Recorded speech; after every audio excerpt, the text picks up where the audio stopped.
අපිට කියන්නකෝ අපි මේ කොහෙද ඉන්නේ කවුද ඔබ? මේ ඉන්නේ ඉපලෝගම. මගේ නම කාංචනා මදුවන්තේ. කාංචනා මදුවන්තේ.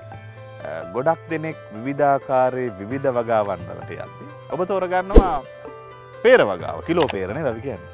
ඇයි මේ වගාව තෝරගත්තේ? ඇපල් peer වගාවට මේ පැත්තේ කට්ටිය ටිකක් යොමු වෙලා තිබුණා. ඊට පස්සේ අපිත් ඉතින් ඇවිල්ලා බලනකොට මේක හොඳ ආදායමක් ලබන්න පුළුවන් වගාවක්. ඒ නිසා ඉතින් තෝරගත්තා. දැන් මේ දේවල් වලට කවුද ඔබට සහයෝගය ලබා දෙන්නේ මේ පිළිබඳව දැනුම ලබන්න? මුලින්ම මුලපිරුවේ අම්මා.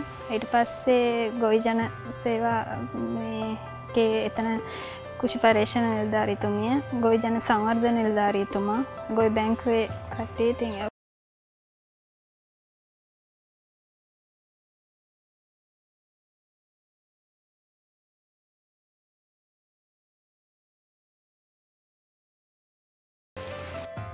කාලෙකට විතරද වගාව තියෙන්නේ? නැහැ හැමදාටම අස්වැන්න තියෙනවා. අවුරුදු සම කාලයකට වසර පුරාම අස්වැන්න තියෙනවා. දැන් peer ගහක ජීව කාලය කොච්චරක් විතරද? ආදායම් කොච්චර කාලයක් විතර ගන්න පුළුවන්ද සාමාන්‍යයෙන්? අවුරුදු 10ක් විතර. අවුරුදු 10ක් පුළුවන්. එකමාර ඉඳලා ගන්න පුළුවන්. يعني 8මාරක් කාලයක් අපිට සල්ලි ගන්න. සල්ලි ගන්න.